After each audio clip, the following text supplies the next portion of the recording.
네, 저희가 지난주에 이제 같은 본문을 가지고 말씀을 나누면서 여러 주에 걸쳐서 우리가 영적 전쟁에서 승리하기 위해서 하나님의 전신갑주를 입어야 되는데, 이 하나님의 전신갑주를 잘 활용하고 작동시키는 원동력이 필요하다. 그리고 그것이 기도다라는 사실을 함께 나눴습니다. 어, 여기서 말하는 기도는 단순하게 내 필요를 간구하는 정도의 그런 기도가 아니라는 것을 우리가 분명히 알았죠. 여기서 말하는 기도는 모든 기도, 그러니까 우리가 할 수 있는 모든 기도죠. 가능한 모든 기도. 이 영적인 전쟁에서 승리하기 위해서 우리가 필요로 하는 모든 기도, 모든 방법들을 동원해서 기도해야 되고, 그리고 간구, 아주 구체적이고 실질적이고 자세하게 그렇게 기도해야 된다 하는 거죠. 그리고 이런 기도를 항상 성령 안에서, 성령의 뜻 안에서, 성령의 능력을 의지하고 기도할 때에 하나님의 전신갑주를 움직일 수 있고 또 영적인 전쟁에서 승리할 수 있다라는 말씀을 함께 나눴습니다. 이 내용을 꼭 기억하면 좋겠고요. 그런데 이게 전부가 아니라 그랬죠. 내용이 좀 길어서 두 주에 걸쳐서 나눠서 말씀을 나눈다 그랬습니다. 그래서 18절 하반절을 오늘 좀 나누겠는데요. 기도에 대해서 남아있는 부분이 좀 있습니다. 18절 보시면은 모든 기도와 간구를 하되 항상 성령 안에서 기도하고, 이게 지난주에 이제 저희가 나눈 내용이고요. 그 뒤에 이를 위하여 깨어 구하기를 항상 힘쓰며 여러 성도를 위하여 구하라, 이렇게 되어 있습니다. 여기서 보시면 이를 위하여라고 되어 있죠. 이를 위하여는 이 앞에 있는 말을, 내용을 연결하는 표현이죠. 앞에 있는 내용이 뭔가 있다면 이를 위하여, 이것을 위하여, 이것을 어떻게 이루기 위하여, 뭐 이런 내용들이 되겠죠. 이를 위하여 그 뒤에 것도 해야 된다, 뭐 이런 말입니다. 그러니까 모든 기도와 간구를 하되 항상 성령 안에서 기도하는데, 이를 위해서 깨어 구하기를 항상 힘쓰고 여러 성도를 위하여 구하라 하는 겁니다. 그러니까 이 내용을 전부 다 알고 있어야 완성이 된다는 거예요. 앞에 내용만 알면 되는 것이 아니라 이를 위하여 뒤의 내용도 알아야 된다 하는 거죠. 두 가지를 이야기하고 있습니다. 이것도 이제 마찬가지로 기도와 관련되는 내용인데요. 깨어 구하기를 항상 힘쓰라. 그리고 여러 성도를 위하여 기도하라, 간구하라, 이 내용이에요. 그래서 오늘 이 두 가지 내용을 좀 더 지난주에 이어서 말씀을 좀 나누도록 하겠습니다. 여기 보시면은 깨어 구하기를 항상 힘쓰라 이렇게 돼 있죠. 한마디로 하면은 깨어 기도하라 하는 말입니다. 깨어 기도하라. 여기서 이제 깨어 기도하라고 할 때 이 깨어라고 하는 말을 좀 우리가 알 필요가 있는데요. 이 헬라어 원어로 보면 어떤 의미가 되냐면 잠들지 않고 지키다, 경계하다, 그런 뜻이 있습니다. 그러니까 여기서 말하는 깨어라는 말은 잠들지 않고 지키는 것, 경계하는 것, 그런 의미가 있는 거죠. 근데 여기서 말하는 이 깨어라는 단어를 언제 사용하냐면 파수꾼이 성을 지킬 때, 아니면 군대에서 경비병들이 보조를 설 때, 그때 쓰는 말입니다. 이제 그들에게 깨어라는 말을 이야기한다면 잠들지 말고 졸지 말고 경계를 잘해서 잘 지켜야 된다, 이런 의미로 쓰여지는 단어다 하는 거죠.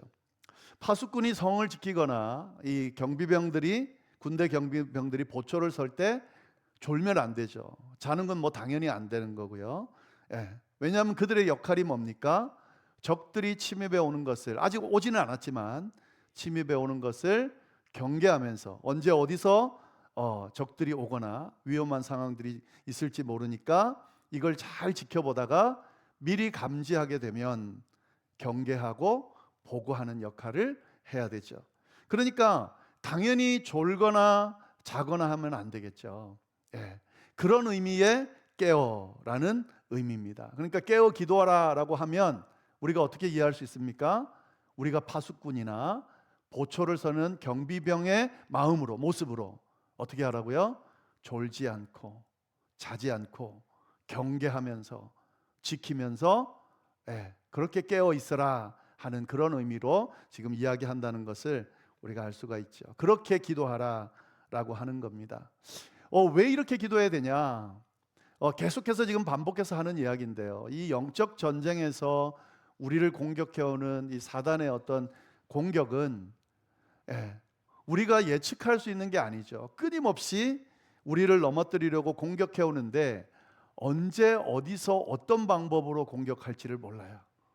우리가 예측이라도 하고 있다면 이 방법으로 이렇게 오는구나 라고 우리가 예측할 수 있다면 그걸 막으면 되는 건데 이 영적인 전쟁에서 사단이 공격해오는 이 공격을 보면 전혀 예측이 안 돼요. 언제 어떻게 어떤 방법으로 올지를 모릅니다. 그래서 당황스러운 거예요. 뭐 꼭 영적 전쟁이라고 표현하지 않아도 어떤 우리가 삶을 살아갈 때 뭐 힘든 일이나 시련들이 올 때 만약에 우리가 이걸 예측할 수 있다면 그 힘들고 어려운 일들을 우리가 좀 생각하고 막을 수 있는 방법들을 동원하고 좀 이렇게 맞을 수 있다고 하면 덜 당황스럽겠죠. 그리고 심지어는 감당할 수 있는 어떤 준비도 할 수 있습니다. 그런데 그렇지가 않잖아요. 왜 그렇게 전혀 예측치 못한 방법으로 전혀 정말 일어나지 않을 것 같은 상황으로 우리에게 다가와서 우리의 인생을 흔들어 놓고 우리의 삶을 힘들게 만들잖아요. 영적인 전쟁도 마찬가지입니다. 사단이 전혀 우리가 예측할 수 없는 방법으로 우리를 어떻게든 넘어뜨리려고 보고 있다가 제일 약해진 부분을 보면서 그걸 공격해 오기 때문에 그래서 우리는 어쩔 수 없이 어떻게 해야 될까요? 경비병이 될 수밖에 없는 거죠. 파수꾼이 될 수밖에 없는 거죠. 경비병의 모습으로 파수꾼의 모습으로 언제 어떻게 공격해 올지 모르는 사단의 공격을 경계하면서 깨워서 지켜볼 수 있어야 된다는 거죠. 기도할 수 있어야 된다는 거죠. 그렇게 영적 전쟁을 해야 된다 하는 겁니다. 이 예수님의 수제자는 베드로입니다. 수제자라는 말은 12명 중에서도 제일 으뜸가는 믿을 만한 제자라는 의미입니다. 이 베드로는 예수님을 정말 열심히 성실하게 그렇게 따랐던 사람입니다. 그리고 이 베드로는 예수님이 막 잡히신다 그럴 때 그렇게 하면 안 돼, 죽으러 가신다 그럴 때 그렇게 하면 안 된다고 붙들었던 사람이고, 또 누가 잡으러 왔을 때 갖고 있던 단검을 들어서 그 잡으러 온 사람의 귀를 자르는 그런 열심을 보인 그런 성실하면서도 적극적인 그 예수님이 믿을 만한 그런 제자였습니다. 그런데 이 베드로가 결론적으로 어떻게 결과가 났습니까? 예수님이 잡히실 때에 그 예수님을 버리고 도망쳐 버렸어요. 그리고 그렇게 도망친 정도가 아니라 예수님을 부인했습니다. 나는 저 사람 모른다고. 근데 부인하는데 한 번도 아니고 3번을 부인했습니다. 그리고 3번째 부인할 때는 저주하면서 부인했습니다. 참 너무 안타깝죠. 예수님의 수제자고 그가 보여준 모습은 정말 믿을만하고 성실하면서 적극적인 그런 모습이었는데 결론이 그렇게 났다는 거예요. 너무 안타까운 겁니다. 근데 이런 참 신실했던 이 베드로가 어떻게 무너졌는가? 깨어서 기도하지 않았기 때문이라고 성경은 분명히 이야기하고 있습니다. 마태복음 26장 41절에 보면 예수님께서 이제 십자가 지기 전에 겟세마네 동산에서 기도할 때 예수님은 이제 닥쳐올 그런 영적 전쟁을 맞닥뜨리기 위해서 뭐 하셨습니까? 밤새 기도하셨어요. 울면서 기도하고 부르짖으면서 기도했습니다. 근데 그때 믿을 만한 수제자 베드로와 그리고 야고보 요한을 데리고 기도하는 산에 올라가서 부탁을 했어요. 야, 내가 지금 죽게 됐다. 그러니까 너네 졸지 말고 자지 말고 나와 함께 좀 기도해 주면, 깨어 있었으면 좋겠다. 그리고 예수님이 기도하러 갔다가 와 보니까 어떻게 하고 있어요? 다 자고 있어요. 그래서 다시 깨워가지고 뭐라고 이야기하셨냐면 이런 이야기를 했습니다. 시험에 들지 않게 깨어서 기도해라. 마음에는 원이지만 육신이 연약하다. 그러니까 사실은 이 베드로와 제자들을 깨울 때 예수님은 당신이 힘드니까 기도를 부탁한 것도 분명히 있지만 누구를 위해서요? 베드로를 위해서. 베드로가 이제 곧 닥칠 이 어떤 시련과 영적인 전쟁 앞에서 분명히 넘어질 거기 때문에 마음은 내가 예수님을 따르고 예수님이 죽는 것처럼 나도 따라서 죽고 그런 마음이 있을지 모르지만 육신이 약하기 때문에 분명히 넘어질 걸 알고 예수님 뭐라고 그러셨어요? 시험에 들지 않게 깨어 기도하라고 가르쳐 주셨습니다. 그러니까 시험을 이기는 방법, 사단의 유혹을 이기는 방법, 영적 전쟁에서 승리하는 방법을 가르쳐 주셨습니다. 깨어서 기도하라고. 그리고 예수님이 깨어서 기도하는 모습을 보여줬습니다. 근데 어떻게 했습니까? 그 예수님의 말씀을 듣지 못하고 깨어 기도하지 못하고 졸고 결국에는 잠을 자게 됐다는 거죠. 그래서 결론이 예수님이 기도하고 내려갈 때 잡히실 때 도망친 거죠. 부인한 거죠. 3번 부인한 거죠. 이 기억이 베드로에게 있어서 얼마나 천추의 한이 되면 이제 베드로가 예수님이 다시 기회를 주셔서 다시 중요한 역할을 맡게 됐잖아요. 그리고 이제 교회의 지도자로서의 역할을 쭉 하면서 교회 교인들에게 또 제자들에게 성도들에게 가르치면서 그 가르친 내용에 보면 이 베드로가 그때 기억이 얼마나 강하게 남아있는지를 알 수가 있습니다. 베드로전서 5장 8절에 보면 이 베드로가 쓴 편지예요. 뭐라고 썼냐면 이렇게 썼습니다. 근신하라, 깨어라. 너희 대적 마귀가 우는 사자같이 두루다니며 삼킬 자를 찾는다. 우리 대적 마귀가 우는 사자같이 어떻게든 넘어뜨리려고, 삼키려고, 깨뜨리려고, 망가뜨리려고 찾고 있다. 그래서 어떡하라고요? 근신하여 깨어 기도하라고 분명히 이야기하고 있습니다. 이게 자기가 경험한 거거든요. 그게 예수님의 가르침인데 그걸 안 따랐거든요. 그리고 이제 다시 회심한 후에 이것이 얼마나 중요한지를 지키며 살다가 그 성도들에게 이 가르침을 주고 있는 거죠. 깨어 기도한다라고 하는 것은 참으로 중요한 겁니다. 깨어 기도하지 않을 때 영적 전쟁에서 절대 승리할 수 없고요. 결국 베드로와 같은 길을 걸을 수밖에 없다. 오늘 이 말씀이 우리에게 분명하게 이야기해 주고 있습니다. 영적 전쟁에서 승리하기 위하여 깨어 기도하는 것, 그것이 우리에게 필요하다. 꼭 기억해 두시기를 바랍니다. 근데 물론 쉽지가 않죠. 깨어 기도한다는 게 어떻게 쉽겠어요? 가능하지 않겠죠. 그래서 그 다음에 뭐라고 했냐면 깨어 구하기를 항상 힘쓰라 라고 이야기했습니다. 여기서 힘쓰다는 말은 헬라어 원문의 내용을 보면은 계속 매달리고 끈질기게 도전하다 이런 뜻이 있어요. 끈질기게 계속하다. 그러니까 깨어 기도한다는 게 내가 깨어 기도해야지 한다고 되는 게 아니에요. 쉽지 않습니다. 절대로. 그러나 해야만 하는 거예요. 어떻게 해야 될까요? 안 되더라도, 자꾸 못하더라도 끈질기게. 왜냐하면 여기서 지면 지는 거니까 계속해서 도전하고 또 깨어서 기도하는 거죠. 그래서 이렇게 말씀이 연결이 되는 거라는 거죠. 네, 이게 첫 번째고요. 두 번째 또 기도의 내용을 뭐라고 이야기하냐면 그 다음에 나오는 내용이 뭐죠? 여러 성도를 위하여 구하라. 기독교에 대한 기도를 이해할 때 참 중요한 부분이 있는데 바로 이 부분입니다. 무슨 말이냐면 우리가 일반적으로 기도다 그러면 개인적인 기도를 생각을 하죠. 그러니까 기도하라 그러면 내가 개인적으로 내 필요를 기도하는 것, 간구하는 것이다 이렇게 생각을 합니다. 그런데 성경을 보면 기독교의 기도는 절대 개인적이지 않습니다. 그러니까 성경에 나오는 내용으로 기도하라는 내용이 나오면 그 안에는 개인적으로 기도하되 꼭 뭐가 포함되어 있을까요? 중보 기도가 포함되어 있다는 거죠. 그러니까 다른 사람들을 위한 기도가 포함되어 있다 하는 거죠. 지금 사도 바울이 영적인 전쟁에서 승리하기 위해서 기도하라고 하면서 분명히 뭐라 그러냐면 여러 성도를 위하여 간구하라라고 분명히 이야기하고 있습니다.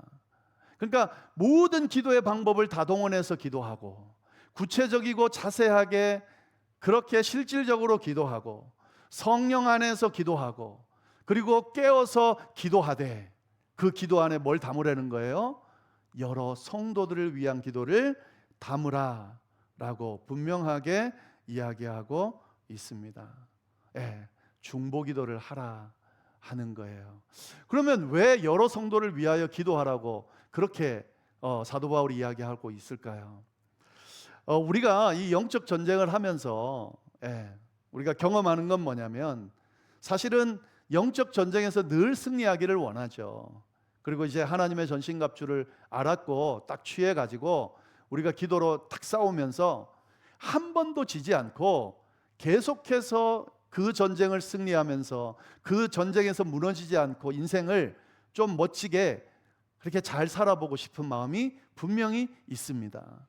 근데 계속해서 우리가 신앙생활하면서 경험하는 건 뭐냐면 이 영적 전쟁에서 10번 전쟁에서 10번 이기는 게 아니라 수도 없이 많이 진다는 거예요. 이기기만 하는 게 아니라는 거예요. 신앙생활을 아주 오래 했다 하더라도 아무리 신앙생활을 오래 했다 하더라도 이 신앙생활 해가는 동안 삶을 살아가는 동안 영적으로 넘어지는 경우가 있습니다. 그리고 신앙생활을 해온 만큼 아마 넘어지는 횟수가 많을 거예요.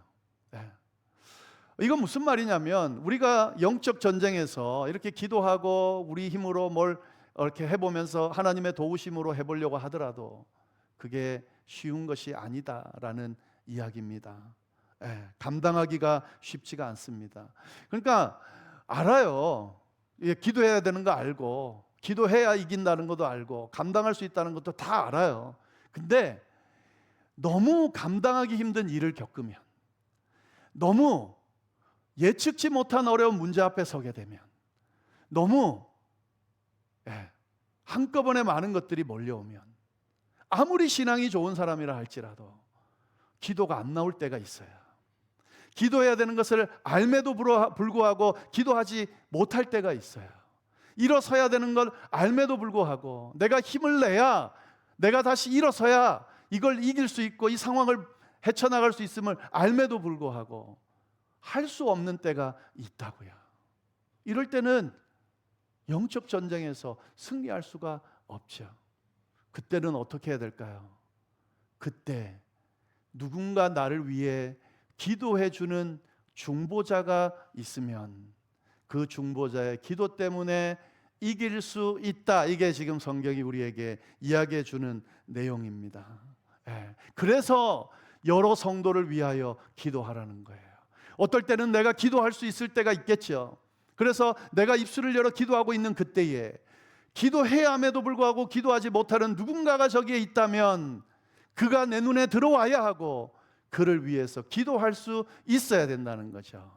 그렇게 그를 위하여 기도하면 하나님께서 그 중보의 기도를 들으시고 응답해 주신다라고 하는 사실이에요. 기독교 신앙은 항상 이런 겁니다. 그래서 기도해 준다 그러고 또 기도를 부탁하고 그렇게 되는 거죠. 중보 기도가 필요하다는 것을 이렇게 신앙생활 하다 보면 우리가 많이 느끼게 됩니다. 내가 누군가를 위해 기도해 주기도 하지만 사실은 내가 기도가 필요할 때가 있거든요. 저는 목회하면서 이 기도 부탁을 참 많이 받습니다. 뭐 어쩔 수가 없죠. 제가 하는 역할이 그거죠. 그러면 그 기도 부탁을 받을 때에 제가 어떤 생각을 하냐면 이건 이제 제 혼자 하는 생각이에요. 지금 이분이 어떤 내용 그 사건들은 제가 경험하지 못한 나라 끝에서 기도 부탁을 하는 분들도 있어요. 그분이 기도 부탁을 할 때 제가 어떤 마음으로 그분의 기도를 듣느냐면 이분이 이 나라 끝에서 기도 부탁할 사람이 나이기 때문에 이 목회자이기 때문에 기도 부탁을 하는구나. 만약에 나에게 기도 부탁을 할 수 없다면 누구도 이분을 위해 중보기도하는 사람이 없겠지. 그런 마음으로 그 기도를 듣고 기도한다 하는 거죠. 누군가 내가 너무너무 힘들 때 기도 부탁할 누군가가 없다고 하는 것은 참 불행한 일입니다. 예, 내가 누군가에게 기도 부탁을 하는 것은 절대로 내가 모자라서나 내 자존심이 망가져서나 그런 게 아니에요. 내가 겪고 있는 이 영적인 전쟁은, 내 삶의 여정은 내 혼자만으로 절대 감당할 수 없기 때문에 누군가에게 기도 부탁을 할 수밖에 없는 거죠. 그리고 그 기도 부탁을 하는 상대가 나를 위해 분명히 기도해 줄 대상이라고 한다면, 그러면 그 사람은 참 복받은 사람이에요. 그런 대상이 있느냐 없느냐가 참 중요하다는 것을 오늘 본문이 분명하게 이야기해 주고 있습니다. 그래서 여러 성도를 위하여 기도하라 라고 이야기를 하고 있는 거죠. 가정 안에서요, 이제 다 예수님을 믿는 경우에는 대부분 다 기도하겠지만, 근데 이게 모든 사람이 다 기도해야 됨에도 불구하고 기도하는 사람이 그렇게 모든 사람이지 않은 경우가 참 많이 있습니다. 근데 그때 한 명만이라도 기도하고 있으면 그 기도 때문에 그 가정이 살 수 있어요. 그래서 이 중보기도라는 건 너무너무 중요합니다. 한 명도 그 가정에서 기도하는 사람이 없다. 참 불행한 가정일 수 있습니다. 그러나 한 명이라도 기도할 수 있다면 그건 복된 가정이 될 수 있다 하는 거죠. 제가 이제 허락을 받지는 않았는데 우리 김경자 권사님하고 김정자 권사님 두 분 계신데 이 대화 중에 이런 간증을 제가 들었어요. 이제 어머님이 신앙이 아주 좋으셨대요. 근데 이제 두 분은 교회를 그렇게 다니지는 않으셨어요. 근데 어머니가 딱 돌아가실 때 갑자기 두 분이 걱정이 되더라는 거예요. 이젠 누가 우리를 위해 기도해 주지, 그런 생각을 했다는 거죠. 그때 두 분이 딱 뭐라고, 이게 김경자 권사님이 하신 말씀인지 우리 김정자 권사님이 하신 말씀인지는 모르지만 우리가 기도하면 되지. 그리고 그때부터 교회를 다니기 시작하고 열심히 기도했다, 그 이야기를 하는 걸 들었습니다. 그렇게 하는 거예요. 다 기도하면 너무 좋죠. 그게 목적이고 목표죠. 이상적입니다. 그러나 한 명만 그 가정 안에 기도하는 사람, 이렇게 씨름하면서 영적인 기도를 드리는 사람이 있으면 하나님께서 그 기도를 들으시고 중보하며 반드시 응답해 주신다, 그 가정을 붙들어 주신다 라는 사실을 꼭 기억할 수 있기를 바랍니다. 그 기도하는 사람이 될 수 있기를 바랍니다. 만약에 기도하지 못한다면 기도 부탁을 드릴 수 있는 상대가 생기게 되기를 간절히 바랍니다. 이 교회라고 하는 것은 이름 그대로 예수 그리스도를 믿는 사람들의 모임이죠. 개인이 아니에요. 교회라는 이름 자체가 공동체라는 의미가 있습니다. 내가 교회를 다닌다 그러면 그때는 어떤 마음이, 어떤 의미가 이 안에 담기는 겁니까? 나는 더 이상 혼자가 아니다. 내가 이 교회를 다니고 있다라고 하면 나는 이 교회에 속한 공동체의 일원이다 라는 의미가 이 안에 담겨져 있는 거죠. 그렇기 때문에 내가 속한 이 공동체를 위해, 누군가를 위해 기도하는 것은 너무도 당연한 거고 자연스러운 거예요. 그래서 이 교회도 마찬가지입니다. 교회 안에 교회를 놓고 또 성도들을 놓고 교회 기도 부탁을 하는 이들을 놓고 힘들고 어려운 일을 당한 이들을 놓고 누군가 기도하는 그룹이 있다? 그러면 그 교회는 절대로 무너지지 않습니다. 그 사람이 많다? 그 교회는 힘이 있을 수밖에 없어요. 공동체이기 때문에 그렇습니다. 어떨 때는 내가 기도하지 못할 때가 있겠죠. 기도 부탁을 교회 안에서 내놓을 수 있을 때, 그때 그 기도를 통해서 내가 일어설 수 있게 되죠. 내가 기도할 때가 있겠죠. 그럴 때는 누군가를 위해 중보기도 할 수 있겠죠. 그러면 그 무너져 있는 누군가가 반드시 일어서게 될 겁니다. 그러면 그걸 통해서 일어설 수 있게 되겠죠. 서로를 위해 중보기도 하는 것이 참 중요해요. 그러니까 사단이 이걸 너무 잘 알다 보니까 이걸 깨뜨리려고 할 때가 참 많이 있어요. 신앙생활 쭉 하다 보면 이 관계가 틀어지잖아요. 그러면 가장 먼저 나타나고 이 관계가 틀어졌다는 것을 볼 수 있는 부분을 보면 기도하지 않습니다. 그 대상을 이름에서 빼버려요. 예. 그렇게 돼요, 원래. 목회자와 성도들 사이에 어떤 좀 이렇게 관계가 틀어지는 일들이 생길 수가 있잖아요. 그러면 기도 내용 안에 제가 이제 저도 목사 안수 받은 지가 20년이 됐거든요. 그 쭉 목회하면서 기도 안에 제 이름, 저에 대한 기도가 싹 빠지는 경우를 느낄 때가 있어요. 관계가 별로 안 좋다는 거예요. 근데 이해가 되죠. 어떻게 기도가 나오겠어요? 기도라는 건 하나님 앞에 그를 위해서 대신 간구해 주는 건데 그렇잖아요. 사단은 관계를 깨면서 기도하지 못하게 만듭니다. 그래서 제가 저는 목회자잖아요. 저도 마찬가지입니다. 저도 약간의 그 관계가 좀 소원해지거나 문제가 생기면 당장 그분의 이름을 부르면서 기도하기가 힘들어져요. 예, 그렇잖아요. 저도 당연히 사람이니까. 근데 목회자로서 계속해서 훈련해 온 건 뭐냐면 그럴 때일수록 사단은 관계를 깨고 기도를 못하도록 막으려고 하고 있는 거니 저는 어떻게 될까요? 더 기도하는 거죠. 그 이름을 놓고. 예, 그 이름을 붙들고 더 기도하는 거죠. 하나님, 저 사람의 마음을 헤아려 주십시오. 저분이 이 과정을 통해서 혹시라도 시험에 들거나 아니면 그것 때문에 힘들어지지 않게 해주십시오. 도리어 더 그 이름을 부르며 기도하려고 애써 왔습니다. 왜냐하면 그분도 기도 안 하고 저도 기도 안 하고 그래서 기도의 관계가 깨지는 순간 누가 제일 좋을까요? 사단이 가장 좋겠죠. 예. 여러 성도들을 위해서 기도하라. 이것은 영적 전쟁에서 내가 승리하기 위해 우리가 꼭 해야 되는 기도입니다. 내가 힘든데 저는 그런 거 잘 못하는데 여러분 그게 사단이 원하는 바예요. 나는 기도를 잘 못하지만 나는 지금 힘들지만 도리어 내가 기도를 받아야 되지만 제가 좀 도전하며 말씀드릴 것은 도리어 더 기도해 보세요. 그러면 그 중보하려는 모습 때문에 하나님께서 내가 가지고 있는 내 필요들을 넉넉하게 채워 주실 겁니다. 이런 기도를 필요로 하는 사람들이 교회 안에도 많이 있고요. 밖에도 참 많이 있어요. 이거 믿지 않는 사람들도 목사가 또 교인들이 기도해 준다고 그러면 절대로 싫어하지 않습니다.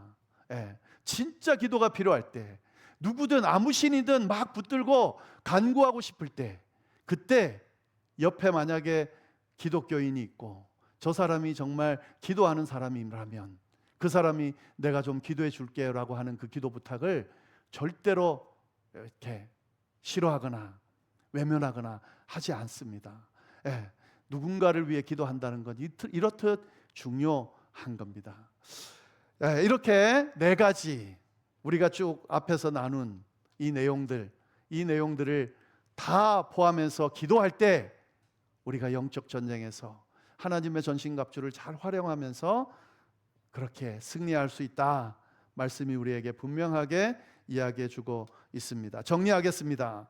할 수 있는 모든 기도의 방법을 다 동원해서 구체적이면서 실질적인 내용으로 기도하고 성령 안에서 성령의 뜻 안에서 능력을 의지하고 깨어 경계하면서 기도하되 내 기도 포함해서 여러 성도들을 위해서 함께 기도해 나가면 살아계신 하나님께서 그 모습을 보시고 우리 앞에 펼쳐지는 영적인 전쟁들을 승리로 이끌 뿐만 아니라 하나님의 백성으로서 늘 기쁨과 평안 안에 머물면서 살아가게 해 주실 겁니다. 이런 넘치는 은혜와 축복이 저와 여러분들에게 가득가득하기를 간절히 축원드립니다. 기도하겠습니다. 하나님 아버지 참으로 감사합니다. 귀한 말씀으로 우리를 도전하시고 또 우리에게 귀한 은혜로 끼치시며 인도해 주시고 이끌어 주시니 참으로 감사를 드립니다. 우리를 넘어뜨리려고 모든 방법들을 다 동원해 공격해 오는 사단의 이 영적인 전쟁을 우리가 잘 맞닥뜨리기 위하여 주께서 말씀하신 기도를 드리며 그렇게 승리해낼 수 있도록 주여 역사하여 주옵소서. 우리에게 귀한 믿음의 동력자들을 붙여주셔서 감사합니다. 함께 서로 중보기도하며 함께 힘을 모아 이 모든 전쟁들을, 영적인 전쟁들을 승리로 이끌어내므로 주께서 주시는 은혜와 축복을 늘 받아 누리며 살아갈 수 있게 주여 인도하여 주옵소서. 혹시 이 자리에 감당하기 쉽지 않은 그런 시련 앞에서 어찌해야 될 바를 모르는 그런 분이 있다면 주여 무너지지 않게 하여 주시고 주께서 강력히 붙들어 주셔서 주님 안에서 기도하며 승리로 감당해낼 수 있도록 주여 역사하여 주옵소서. 그렇게 해주시리라 믿고 우리를 구원하신 예수님의 이름으로 기도드립니다. 아멘.